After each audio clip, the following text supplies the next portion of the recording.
Saúdo com a paz do nosso Senhor Jesus Cristo. Hoje eu quero falar ainda sobre Gênesis capítulo 1, o verso 1 e 2.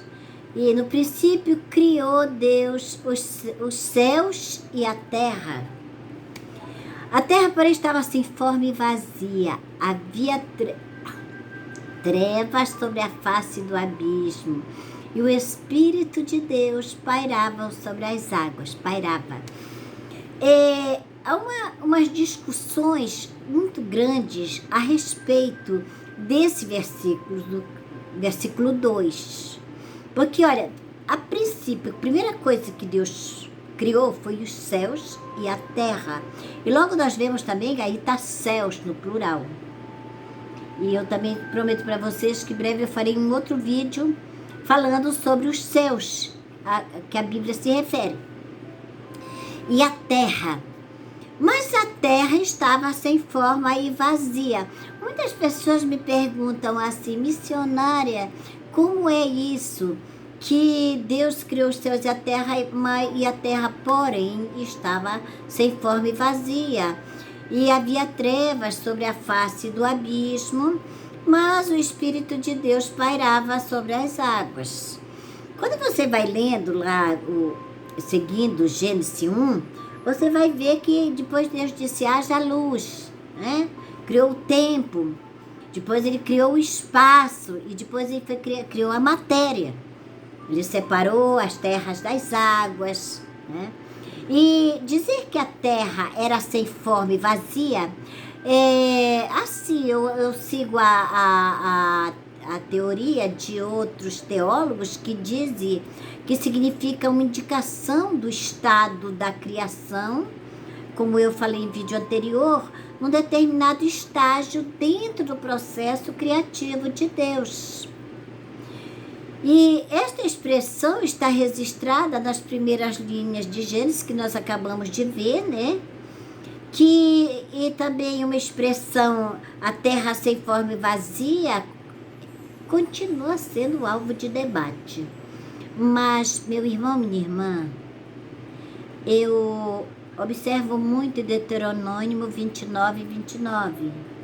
As coisas ocultas a Deus pertence.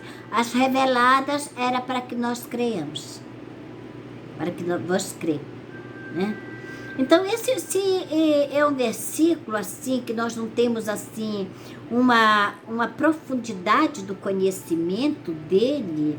Não é que nós passemos por cima, mas nós vamos obedecer Deuteronômio 29 e 29. As coisas reveladas é para que nós cremos e as ocultas a Deus pertencem.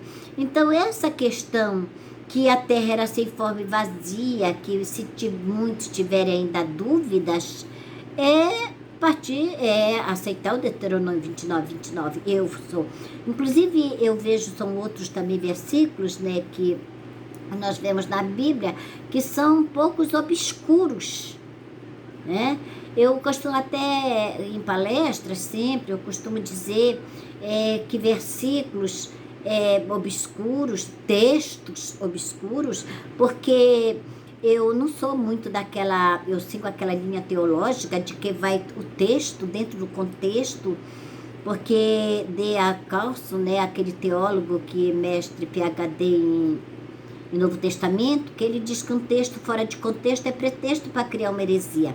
E às vezes há pessoas que chegam, eu vou falar só a parte A, só vou falar na parte B, a parte D. Aí ele coloca toda a vontade dele, a coisa dele, e depois diz assim, isso é Deus que está mandando te dizer. Deus agora está mandando recado, né? E eu fico outro dia eu estava até falando pro Senhor, tu não me deste, tu nunca me dá para ser moleca de recado, mas tu nunca me deste essa oportunidade, né?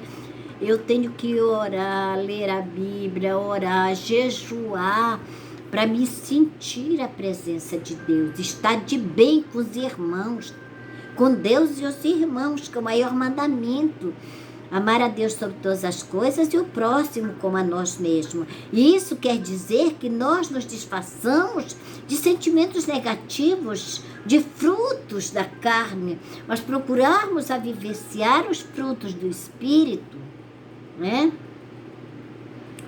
E que Jesus Cristo é o Salvador. Ele é o nosso Deus e o nosso Salvador. Então, nós temos ainda que estamos na preparação, né? Na caminhada rumo a Jerusalém Celestial, né? E o Espírito Santo, se a nossa vida era sem forma e vazia, o Espírito Santo, ele faz maravilha, ele conserta o nosso corpo, a nossa alma e o nosso espírito. As três pessoas da Santíssima Trindade. A Trindade Santa conserta a Trindade material e vai se tornando espiritual, para quando a trombeta soar, nós adentrarmos nos portões celestiais e nós gozarmos da eternidade, comer do fruto da árvore da vida, a presença do Senhor. Quem crê nisto? Eu creio. E eu também creio que você também crê. Então vamos viver como irmãos.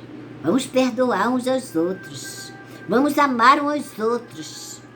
Nos desfazer dessas invejas, desses sentimentos que destrói o corpo, a alma e o espírito do ser humano. E aí o Pai, o Filho e o Espírito Santo fica fora de nós. Nós vamos lutar. Jesus falou, né, em Mateus 12:11 ou 11:12, o reino dos céus é tomado pelo esforço, só os que se esforçam se apoderam dele. Então vamos nos esforçar a buscar o reino de Deus e a sua justiça. E aí todas as coisas, outras coisas serão acrescentadas. Eu acho que eu esclareci bem o capítulo 1 do verso 2 de Gênesis. Vamos, Deuteronômio 29:29. As coisas ocultas a Deus pertencem. As reveladas são para que nós cresçamos. Fique na paz de Deus. Que o Espírito de Deus seja derramado sobre o caos que está na terra e principalmente os seus filhos. E assim sejam restaurados, a terra restaurada, e possamos caminhar rumo a Jerusalém Celestial. Um grande abraço com meus braços de oração. Amém?